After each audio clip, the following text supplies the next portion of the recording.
Bonjour et soyez les bienvenus dans ce nouveau numéro de Questions Jardin.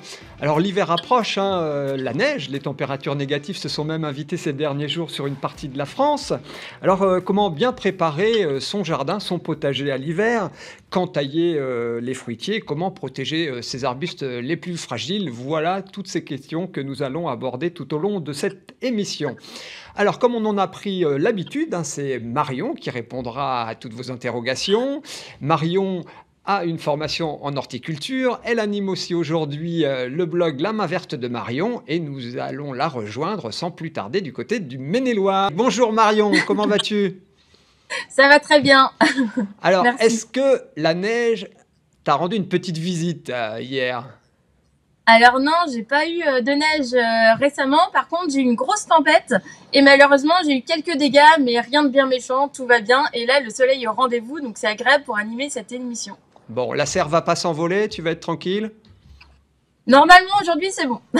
Bon, alors je le disais en introduction, sur le calendrier, c'est toujours l'automne, mais on a eu un petit goût d'hiver. Et de toute façon, l'hiver au jardin, au potager, ça se prépare dès maintenant. C'est un petit peu ça le concept. Oui, c'est ça. Nous allons parler un petit peu protection des cultures à l'approche de l'hiver. Aussi, comment protéger et entretenir le potager pour qu'il soit performant au printemps prochain. Et puis après, nous allons aussi évoquer quelques petites questions autour de Noël avec le sapin, puisque c'est quand même quelque chose d'important à parler. Alors, vous qui nous suivez, si vous avez des interrogations à pousser à Marion pendant cette émission, vous pouvez flasher le QR code là, qui va s'afficher sur votre écran. Un petit coup de smartphone, on va récupérer la question en direct et on la transmettra à Marion. Donc Marion, si tu es OK, on lance l'émission avec cette première question. Cette question, elle nous est envoyée par Jacqueline qui habite Rédéné dans le Finistère et qui te demande, faut-il poser un voile d'hivernage sur ses arômes? Alors, pour répondre à Jacqueline, pas forcément. Un arôme, il y a une température minimum de moins 5 degrés. Donc, on n'est pas forcément obligé de les couvrir. En fonction des conditions climatiques, bien sûr, j'ai envie de dire, il vaut mieux quand même les couvrir de préférence, car on ne sait pas combien en température minimum on aura. Donc, on peut mettre simplement un petit voile d'hivernage pour protéger et au moins on assure d'avoir une belle culture au printemps. Très bien. Alors, on passe de suite à cette deuxième question qui nous a été envoyée par Michel, qui habite Concarneau, toujours dans le Finistère. J'ai des cactées et succulentes du genre aloès, nous précise-t-il, en extérieur. Ils sont jeunes, j'ai l'intention de les couvrir avec un voile d'hivernage au grand froid, mais quel voile, quelle matière? Alors, déjà pour répondre à la question, l'aloès, enfin c'est une aloe vera principalement, donc c'est cette culture-là pour les personnes qui ne connaissent pas. Donc il va falloir effectivement les couvrir parce que ce sont des plantes qui sont très sensibles au froid.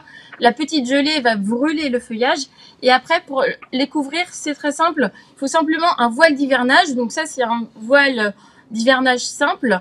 Il y a plusieurs épaisseurs effectivement. Il y a les voiles d'hivernage spécial grand froid, c'est tout simplement des doubles épaisseurs. La matière, c'est du polypropylène et ça permet d'avoir une aération à l'intérieur, de laisser passer la luminosité. Et ça, c'est très important parce que des fois, on recouvre avec des choses qui ne sont pas forcément performantes. On se dit un bout de bâche plastique, ça c'est très bien, mais en fait pas du tout. Il faut absolument qu'il y ait de l'air qui respire à l'intérieur. Donc ça, c'est vraiment très important. Ouais. Est-ce qu'il y a aussi une notion d'arrosage à évoquer là, lorsqu'on parle voile d'hivernage? C'est aussi une question qui revient de temps en temps. Comment on peut procéder? Oui, alors en général, en hiver, donc déjà la consommation des plantes est beaucoup moins importante qu'en été du fait des températures. On réduit vraiment les arrosages, mais c'est important quand même d'arroser puisque souvent en fait la problématique c'est qu'on recouvre la plante et après on l'oublie pendant plusieurs mois. Sauf qu'une plante c'est quand même un organisme vivant qui a besoin de consommer et besoin de lumière. Donc c'est vraiment important d'arroser de temps en temps les plantes et surtout de les découvrir, surtout quand il y a des périodes où il n'y a pas forcément de gelée, par exemple pendant des périodes de 15 jours, d'aérer à l'intérieur, d'apporter de la lumière et surtout de regarder s'ils ont besoin d'eau, surtout si vous les rentrez par exemple dans un garage ou quelque chose comme ça, qui ne reçoivent pas de pluie naturellement, donc pas du tout d'eau, quoi. Ok, donc on comprend bien. On pose le voile, mais de temps en temps, on fait respirer la plante, son arbuste, en l'enlevant et en lui faisant profiter du soleil et de la douceur si elle revient. J'imagine que la pose est importante, la façon de poser. Est-ce qu'on noue ça très fort au pied de l'arbuste, de sa plante? Comment on peut procéder? Est-ce que tu peux nous montrer? Oui, je peux tout à fait vous montrer. Là, j'ai un pot pour vous montrer. Ah, il existe plusieurs types de poses. En fait, ça dépend vraiment de vos possibilités. Déjà, dans un premier temps, si vous avez le choix, si vous avez de la place dans votre garage qui est lumineux ou dans une cabane de jardin, privilégiez déjà de rentrer vos pots pour assurer qu'elles ne gèlent pas. S'il n'y a pas la possibilité, bien sûr, on les laisse dehors avec un voile. En premier, on met un paillage au niveau du sol. Donc là, au niveau du terreau, on met soit tout simplement des feuilles mortes qu'on aura récupérées dehors ou sur la terrasse, ou de la paille pour ceux qui en ont. Donc ça, on met vraiment au niveau du sol. Ça va permettre de réchauffer les racines et ça, c'est très important puisque si les racines gèlent, ça va faire mourir la plante. Il n'y a pas que la partie aérienne. C'est vraiment quelque chose qu'on oublie souvent. Il faut vraiment réchauffer l'intégralité. Pour les plantes qui sont directement en pleine terre, on met également un paillage sur le sol. Il n'y a pas la partie pot, mais on met vraiment au réchauffe toute la partie. Donc là, vous voyez, on met le paillage tout autour. On peut mettre des feuilles mortes, peu importe. On met vraiment ce qu'on trouve. Et ensuite, au niveau du voile, donc soit on fait le tour. Donc le tour du pot, comme ça. Et après, on fait la partie aérienne. On peut faire comme ça. Donc ça, soit vous mettez une ficelle tout simplement sur la totalité. On pense bien à mettre en dessous, puisqu'en fait, il ne faut pas qu'il y ait de l'air qui passe entre le pot et le collet de la plante, c'est-à-dire donc ici, puisque si vous laissez un passage ici, l'air froid va passer et ça peut risquer de faire brûler la plante par le froid. Donc on met bien l'intégralité et on met la petite ficelle pour vraiment coordonner tout. Il ne faut pas trop serrer puisqu'il faut qu'il y ait de l'air à l'intérieur. Donc si jamais vous n'arrivez pas à faire comme ça puisqu'une plante peut piquer ou autre, j'ai cette autre solution, c'est ça. Hop. Donc ça, c'est un citronnier, c'est un citron caviar et là on peut mettre directement des bambous ou des tuteurs bois, quelque chose comme ça. Et comme ça, on peut faire le tour facilement, on laisse de l'air et surtout on paille au niveau du sol et on entoure aussi également le pot. C'est vraiment très important, moi je le fais tout le temps et ça permet d'assurer et de limiter le risque de geler pour ces plantes-là, surtout des plantes fragiles. Très bien, merci Marion. Ce qu'on peut au final retenir, c'est le voile, c'est la capuche, c'est important, c'est même le plus important. Mais on n'oublie pas l'écharpe et ça, c'est le paillage, les feuilles mortes pour éviter les Oui, petits courants d'air, quoi. c'est ça. Après, ça peut être aussi des copeaux de bois, c'est vraiment tout ce qui va réchauffer. Et si jamais vous n'avez pas de paillage, vous pouvez mettre aussi des vieux draps, des choses pour réchauffer au niveau du pot. Mais par contre, évitez de mettre un vieux drap niveau aérien, parce qu'il faut vraiment que ça respire à l'intérieur. Parce que sinon, si on étouffe, il y a de la maladie et des champignons qui vont se développer. Et malheureusement, surtout pour l'aloe vera, le risque de pourriture va être assez fort. Donc ça serait quand même dommage de perdre les plantes. C'est pour ça qu'il faut absolument, moi je recommande fortement d'enlever de temps en temps ce voile-là pour aérer à l'intérieur, apporter de la lumière, et avoir la photosynthèse qui se met en place et du coup avoir des belles plantes au printemps, quoi. Très bien, merci Marion. Alors, tu as sorti le citronnier, ça a dû inspirer Véronique de Saint-Brieuc dans les Côtes-d'Armor, mais aussi Jean-Luc de Château-Giron en Ille-et-Vilaine, qui nous disent j'ai un citronnier à l'abri du vent, peut-il rester dehors ou est-ce qu'il faut absolument le protéger, y compris ses fruits, avec avec un voile d'hivernage si on le laisse dehors?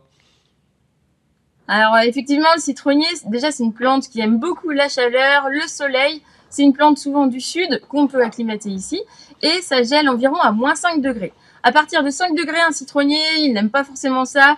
La végétation va être au ralenti. Donc premièrement, moi je préfère dire si vous le mettez à l'abri du vent contre un mur, vous n'avez pas d'autre possibilité de le mettre au chaud, c'est possible. Par contre, il faudra mettre ça dans un endroit vraiment très lumineux pour qu'il ait tout de suite, au lever du jour, le soleil qui réchauffe totalement cette plante-là. Après, comme c'est une plante qui est sensible, il ne faut pas hésiter à faire 2 tours de voile d'hivernage. On augmente les épaisseurs pour justement apporter encore plus de chaleur à l'intérieur. On met beaucoup de paille au pied et normalement, ça devrait aller. Après, effectivement, s'il gèle très fort, il vaut mieux quand même le rentrer à l'intérieur puisque ça résiste, mais à des petites gelées, quoi. Alors justement, Marion, quels sont un petit peu les critères qu'on pourrait globaliser au-delà du citronnier, de ce que l'on laisse dehors et de ce que l'on rentre au garage? En règle générale, tout ce qui est plantes sensibles, c'est par exemple des bananiers. Souvent, les gens aiment bien ça. Il y a certains bananiers qui repoussent, d'autres pas du tout une fois qu'ils gèlent. Donc les bananiers, aloe vera, tout ce qui est cactus. Il peut y avoir aussi les lauriers roses qui gèlent à partir de -5 degrés. En fait, dès qu'une plante est en pot, elle a tendance à geler plus facilement qu'en pleine terre. Donc si vous avez la place, mettez tout ce qui est en pot, très sensible au froid, à l'abri. Et pour le reste, vous avez simplement à mettre un voile d'hivernage si jamais vous n'êtes pas sûr, mais sinon, il faut vraiment mettre ces plantes-là au maximum à l'intérieur. Et si jamais on n'a pas de garage et qu'on a quand même ces espèces qu'il convient mieux de rentrer, comment on peut faire pour les protéger malgré tout? Là, c'est là encore une question plutôt de voile d'hivernage. Oui, c'est ça. Alors, si vous n'avez pas de garage et que vous avez beaucoup de plantes, que vous aimez ça, il y a aussi une solution que je pratique. C'est par exemple, si vous avez une dizaine de pots sur un balcon ou sur une terrasse, vous rassemblez tous vos pots sur la même zone, près d'un mur, toujours à un endroit ensoleillé. Et comme ça permet de mettre un paillage au sol entre les pots. Comme ça va réchauffer sur le pot au niveau du substrat et aussi entre les pots. Ça va donner une petite ambiance. Vous allez mettre un voile d'hivernage sur la totalité de toutes les plantes. Et comme ça, avec l'air, ça va permettre d'isoler et elles vont se réchauffer mutuellement. Donc ça évite déjà de faire un par un chaque pot. Et ça permet de se réchauffer. Et c'est vraiment quelque chose qui est plutôt pas mal parce qu'il faut mettre plutôt les plantes très sensibles à côté du mur et moins sensibles devant. Comme ça, il y aura moins l'effet froid. Si par exemple, il y a 3 pots devant, ça sera quand même plus performant et ça permet d'entretenir mieux ces plantes pour le printemps prochain. Un peu comme nous les humains, on se resserre et on se tient chaud, c'est un peu ça. Alors, c'est ça, oui. Une question de Norbert de Banalec, toujours dans le Finistère, qui ramasse ses feuilles mortes. C'est une bonne habitude, mais par contre, il hésite entre 2 méthodes. Les ramasser grâce à sa tondeuse ou à la main. Est-ce qu'il y en a une qu'il faut préconiser à l'autre? Préférer à l'autre? Alors, les 2 méthodes sont bonnes. Il n'y a pas de méthode mieux que l'autre. Par rapport à la tondeuse, c'est bien parce que ça permet d'aller beaucoup plus facilement, de ne pas forcer. On a juste à prendre le bac et à mettre sur la zone où on souhaite. Par contre, si c'est humide comme en automne, le problème c'est que les feuilles ont tendance à coller. Ça peut colmater dans la tondeuse. Donc après, c'est un petit peu plus galère. Il faut tout nettoyer. Donc ça, c'est l'inconvénient. Par contre, ça permet de voir des feuilles qui sont complètement coupées. Et ça permet tout de suite de faire du compost rapidement puisque plus une feuille sera coupée, plus elle va se dégrader rapidement. Donc ça peut être une bonne possibilité. Après, s'il veut, il peut ramasser aussi à la main. Si c'est une toute petite surface, un petit râteau à feuilles et puis c'est parti. Et après, on peut étaler vraiment sur le potager, sur les massifs pour pailler. On peut les utiliser de plusieurs manières, mais déjà, le fait de les ramasser, c'est vraiment une très bonne chose. Très bien. Toujours côté feuilles mortes, c'est Jacqueline qui habite également dans le Finistère. On a beaucoup de questions qui nous viennent du Finistère et qui nous demandent peut-on couvrir la terre du potager de feuilles broyées? On vient justement de l'évoquer. Et si c'est le cas, est-ce qu'il faut ajouter de l'engrais organique? Alors, pour le potager, on peut effectivement mettre des feuilles broyées, mais il n'y a pas forcément besoin de les broyer. Des feuilles entières, complètement entières, ça fonctionne très bien. Au contraire, ça va permettre de se dégrader plus lentement dans le sol, puisque plus c'est broyé, plus ça va se décomposer vite. Après, effectivement, on peut apporter des engrais organiques, type compost ou même du fumier. Ça fonctionne très bien. On peut aussi mettre de l'engrais vert semé à l'automne après les cultures. Il y a plusieurs possibilités. En tout cas, ce qui est important, c'est de mettre un couvert végétal, soit qui se dégrade ou soit qui est présent, issu d'engrais verts. Comme ça permet d'avoir une solution et un endroit qui sera riche pour le printemps prochain, pour avoir des bonnes cultures et une belle production. Très bien. Alors, il y a Karine d'Alençon dans l'Orne qui nous demande comment préparer le sol et le nourrir pour le futur potager. Là, on va ouvrir. Les feuilles mortes, on peut l'imaginer, c'est pas la seule solution pour bien préparer sa terre à l'hiver. Quels sont un petit peu les autres conseils que tu pourrais nous donner, Marion? Alors, mes conseils, c'est souvent ce que tout le monde fait à peu près. C'est qu'en fait, déjà, il faut vider son potager. Souvent, les cultures d'été sont là.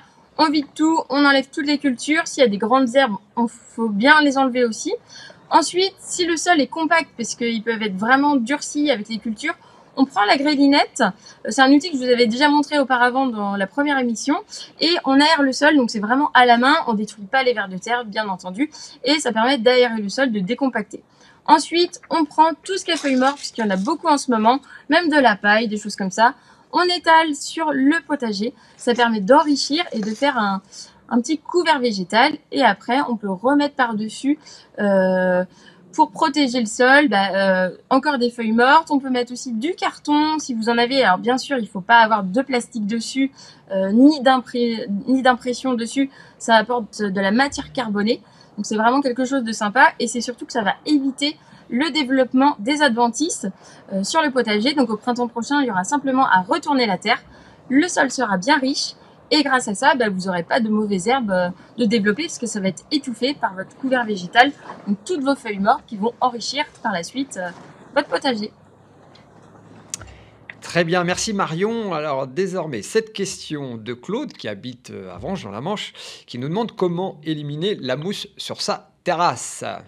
Question qui revient pour chaque détenteur d'une terrasse. Oui, c'est ça, c'est la problématique à l'automne et au printemps. La mousse verte revient tout le temps, surtout cette année, ça a été très humide. Donc pour enlever, il y a 3 solutions vraiment. C'est soit on utilise le nettoyeur haute pression avec de l'eau pour vraiment enlever toutes les impuretés. Après, moi, j'aime bien mettre une pulvérisation de savon noir. Ça va permettre de mettre une pellicule dessus qui va protéger, qui va éviter que ça reverdisse par la suite. Donc ça, c'est vraiment très sympa. Ensuite, il y a les anti-mousses chimiques que tout le monde connaît, pour ceux qui n'ont pas envie de frotter, j'ai envie de dire. Ça fonctionne très bien, effectivement. C'est pas top pour l'environnement, mais bon, c'est une solution. Et après, il y a tout ce qui est solution naturelle. Donc, le solution naturelle, moi, j'utilise du bicarbonate de soude avec du savon noir. Donc, il faut frotter. Donc, pour les grandes terrasses, effectivement, c'est pas l'idéal, mais il faut frotter et c'est vraiment quelque chose qui fonctionne assez bien. On rince à l'eau et ça ne pose pas de problème au niveau des végétaux, surtout quand on a des massifs à proximité. Très bien. Alors Marion, là, on le voit bien, Claude, hein, il commence à préparer sa terrasse pour l'hiver. Plus globalement, c'est la question du rangement, hein. Tu souhaitais l'évoquer. On a parfois un petit peu la flemme ou pas assez de temps pour préparer ça, pour bien ranger, mais ça reste quand même important pour protéger pas mal de choses qu'on laisse autrement traîner dans le jardin, hein. Oui, c'est ça. En fait, souvent, les gens ne pensent pas forcément à ranger leur salon de jardin. Et effectivement, c'est très important. On range le potager, on range aussi son extérieur pour le préserver, pour le rendre plus durable dans le temps. Donc moi, ma solution, ma petite astuce, après, il y a plusieurs astuces, mais déjà, si vous n'avez pas de garage ou pas de cabane de jardin, il faut trouver un système D pour préserver son matériel. Et du coup, moi, j'utilise une bâche, tout simplement. Une bâche qu'on peut retrouver qui est opaque, qui est imperméable à l'eau, et ça permet de faire, on va dire, un tas au niveau de la terrasse, de tout mettre sur une même zone et de protéger du coup tout ce qui est salon de jardin, table de jardin, chaise de jardin. Et ça, c'est vraiment important de protéger puisque la lune joue aussi sur les matériaux. Elle dégrade les matériaux, elle change de couleur. Et pour tout ce qui est plastique, ça se décompose au fil des années. Donc si vous voulez garder dans le temps votre mobilier de jardin, regardez en photo, là, en vidéo, c'est vraiment quelque chose qui est facile à mettre en place. Vous achetez une grande bâche et tout simplement, après, la petite astuce aussi, c'est de mettre des pavés ou un morceau de bois. Il ne faut pas que les matériaux soient en contact avec le sol puisque comme il pleut, le problème c'est que ça va remonter en capillarité dans le bois et comme ça permet de préserver encore plus longtemps votre mobilier de jardin. Donc je mets simplement un petit pavé, il n'y a pas besoin d'avoir quelque chose d'exceptionnel et ça fonctionne très bien. Très bien, merci Marion. Donc n'oubliez pas de ranger ce qui doit l'être pour pas détériorer tout votre ameublement de jardin. Une question d'Alain de Saumur, c'est pas très loin de chez toi, c'est dans le Maine-et-Loire, Marion. Est-ce que le fait de passer le rouleau sur sa pelouse avant le froid présente un intérêt? Pas forcément. En fait, le rouleau, ça sert vraiment quand on fait une pelouse, donc à l'automne, ou quand on regarnit, ça permet de niveler et de tasser. Donc quand on sème, c'est bien parce que ça permet de coller les graines. Si la pelouse a déjà été mise en place il y a 1 an, voire même plus, il n'y a pas besoin de passer de rouleau. Ça sert pas forcément à grand chose de faire ça, quoi. Très bien. Nouvelle question sur la pelouse, celle de Marc qui habite Redon en Ille-et-Vilaine et qui nous demande à quelle hauteur faut-il effectuer sa dernière tonte. Alors la dernière tonte, on la fait toujours plus haute qu'au printemps ou l'été, puisqu'il faut que l'herbe soit quand même assez haute, assez forte et résiste aux gelées. Donc en général, je conseille 5 à 7 cm. Après, parler en centimètres, c'est quand même assez compliqué pour nous, on va dire particuliers. Si vous taillez à 3 habituellement, taillez à 5 au maximum. Et comme ça, vous êtes sûr de tailler à la bonne taille. Très bien. Alors, désormais, la question de Céline de Rennes, en Ille-et-Vilaine, qui nous demande: mieux vaut-il élaguer un cerisier en début d'hiver ou à la fin de l'hiver? Le cerisier, en fait, on peut effectivement le tailler début d'automne ou fin d'hiver. On peut le faire. Par contre, le cerisier cicatrise assez mal. Donc, si on taille et qu'il y a des gelées par la suite, le problème, c'est qu'il va mal cicatriser. La maladie va arriver. Donc, je préfère lui recommander de tailler plus au mois de mars pour éviter ce genre de choses. Et la sève va remonter. Donc, ça va être quand même beaucoup mieux pour la plante. Alors ça, c'était pour les cerisiers et la question de Céline, mais plus globalement, par rapport aux fruitiers, Marion, qu'est-ce que tu conseillerais? La même chose avant ou après l'hiver? Les fruitiers, on peut commencer maintenant. Tout ce qui est pommes et poires, on peut commencer dès le mois de novembre. Il n'y a pas de souci. Donc, en fait, tout ce qui est fruitiers à pépins, on peut commencer maintenant. Les fruitiers à noyaux, on va dire qu'il faut attendre un petit peu plus puisqu'ils sont plus sensibles à la cicatrisation. Très bien. Merci Marion pour ce retour. Alors, Monique, qui habite Montargis, nous demande: est-ce qu'il faut tailler c'est maintenant ou attendre la sortie de l'hiver? Donc c'est la même problématique pour les fruitiers, mais là pour les... Alors, les haies, on peut les tailler tout de suite, il n'y a pas de souci. Souvent, c'est des plantes qui sont beaucoup plus rustiques au niveau du froid. Donc après, c'est un petit peu comme vous voulez, quand vous avez le temps. Moi, je préfère vous dire maintenant, c'est toujours mieux, puisqu'après, si on oublie en fin d'hiver, le début de printemps arrive, et là, il y a les oiseaux qui commencent à faire toute leur reproduction. Donc après, le problème, c'est qu'il y a tous les nids qui sont dans les haies, donc il vaut mieux les faire maintenant pour assurer d'éviter de les déranger. Très bien. Alors, une question de Dominique, désormais, qui habite Grasse, dans les Côtes-d'Armor. Est-il possible de semer encore de la pelouse dans les vergers? Sinon, que peut-on mettre pour empêcher les herbes indésirables de pousser? Alors, en ce moment, c'est vrai que là, on va arriver bientôt fin novembre. Ça commence à être un petit peu tard pour faire des semis puisque les gelées commencent à arriver et du coup, c'est pas forcément les bonnes conditions pour semer. Une pelouse ou autre chose, c'est vrai que s'il gèle, les terreaux, enfin, pas les terreaux, le terrain est bien humide. Donc, malheureusement, les graines peuvent pourrir en terre. Donc, je préfère lui dire de pas semer, d'attendre plutôt le printemps pour semer. S'il veut mettre, par exemple, au pied de ses arbres dans le verger, du paillage, des feuilles mortes, de la paille, des choses comme ça pour éviter les adventices, il n'y a pas de souci. Mais sinon, vaut mieux attendre parce que c'est perdre de l'argent à semer quelque chose qui va pas avoir une belle réussite. Très bien, on va parler rosier maintenant, si tu veux bien, Marion, avec cette question d'Olivia de Nantes, en Loire-Atlantique, qui nous demande: peut-on déplacer de vieux et très gros rosiers en cette saison? Oui, on peut tout à fait, c'est la bonne période. On est en novembre et novembre, c'est le mois où on plante et on doit réussir les plantations. C'est vraiment la bonne période, ça évite le stress puisque justement les terres sont bien humides. Surtout pour les gros sujets, il faut surtout pas le faire au printemps, donc c'est vraiment la bonne période pour le faire. Il faut bien entendu apporter de l'engrais à la plantation, compost ou engrais naturel, peu importe. Et du coup, on arrose bien et après, normalement, au printemps prochain, il sera beau. Alors, c'est bientôt le 25 novembre, on fêtera les Catherines, et il y a un proverbe hein, qui est cher aux jardiniers, on va te laisser le rappeler, Marion, parce il dit sur la question précédente. Hein. Oui. Alors, à la Sainte-Catherine, tout arbre prend racine. Donc, la Sainte-Catherine, c'est le 25 novembre. Donc, effectivement, c'est vraiment le bon moment pour planter tout ce qui est arbre fruitier, arbre de haie, par exemple. Vraiment, il y a un bon nombre de plantes que vous pouvez planter.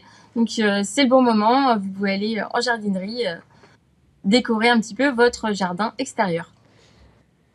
Très bien. Alors, nous allons faire un petit tour dans le Morbihan, à Merles-Vénès, avec cette question d'Isabelle qui nous dit: mon bougainvillier est en pot depuis 2 ans, le feuillage s'est durci avec le temps.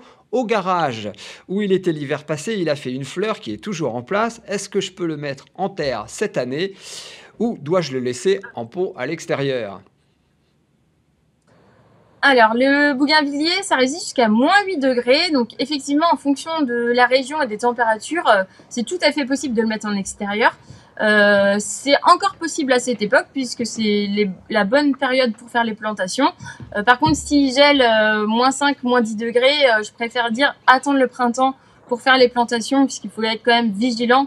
Le temps que ça prenne racine dans le sol, ça peut mettre un petit peu de temps. Donc, faut adapter en fonction du climat de là où elle est exactement.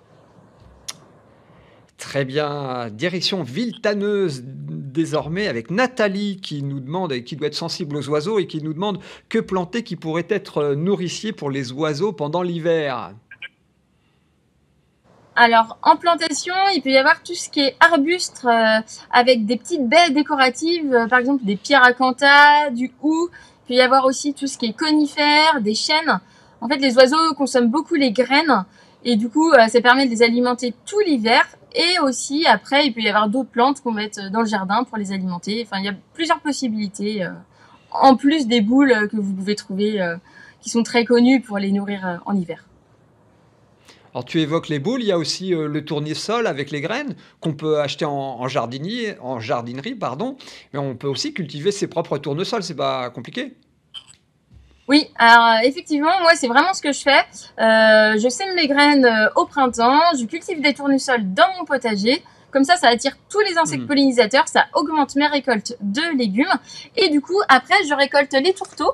Donc ici, j'ai ma petite cabane à oiseaux qui est encore en formation, je ne l'ai pas encore installée. Et là, c'est un tourteau avec toutes les graines. Et du coup, les oiseaux pourront en profiter. Donc là, je ne le mets pas pour le moment parce qu'ils ont assez de nourriture à l'extérieur.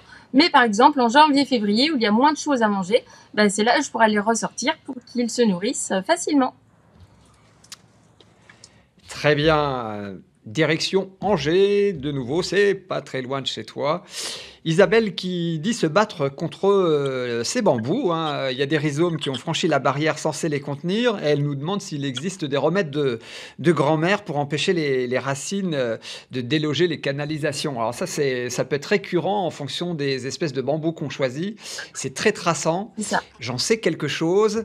Et est-ce que tu as des solutions à donner? Alors malheureusement, j'ai pas de solution miracle contre le bambou. C'est quelque chose qui pousse vraiment très bien, qui a tendance à s'éparpiller. Donc déjà, si vous mettez des bambous, pour ceux qui souhaitent en mettre, déjà il y a des bambous traçants et non traçants. Donc toujours prendre le non traçant pour éviter les problèmes. Après, pour répondre à la question, il faudrait recreuser pour refaire un coffrage. Peut-être que la barrière anti-rhizome n'était pas assez performante. Peut-être qu'il en fallait deux. Enfin voilà, après il faut regarder, faut bien penser à couper les rhizomes au fur et à mesure, pas laisser développer les plantes, puisque le problème c'est qu'après ils envahissent tout. Donc il faudrait couper au fur et à mesure dès qu'il y en a un de trop. Et puis si vraiment ça pose problème au niveau des canalisations, si c'est trop proche d'une maison ou quelque chose comme ça, bah, le mieux vraiment c'est de tout arracher. C'est beaucoup de travail, mais ça va vraiment éviter les problèmes parce que ça peut faire de nombreux dégâts. Alors justement, j'ai envie de te poser une petite question complémentaire. On pense au bambou parce que ça pousse très vite pour certaines espèces, même si ça pousse aussi très vite en terre, avec tous les désagréments qu'on vient d'évoquer. Mais quelles pourraient être les alternatives quand on veut que ce soit occultant? Parce que c'est souvent ce que l'on souhaite, cacher un mur qui est pas terrible, cacher un voisinage. Est-ce qu'il y a d'autres options que le bambou? Oui, en autre option, type un peu de graminée, donc vraiment plantes qui montent et qui volent, il y a du miscanthus. C'est très connu, ça, c'est souvent utilisé en paillage, donc ça monte assez haut, environ 2 mètres, donc après c'est suffisant pour être caché. Après, sinon, bah, c'est plus plantes de haie, arbustes de haie, les photinia, les lauriers, des choses comme ça, parce qu'après le problème c'est que même des cannes de Provence qui ressemblent, le problème bah, c'est que ça envahit. C'est le problème de rhizome qui se développe et après c'est incontrôlable. Donc faut vraiment éviter ces plantes-là à proximité des habitations. Ouais.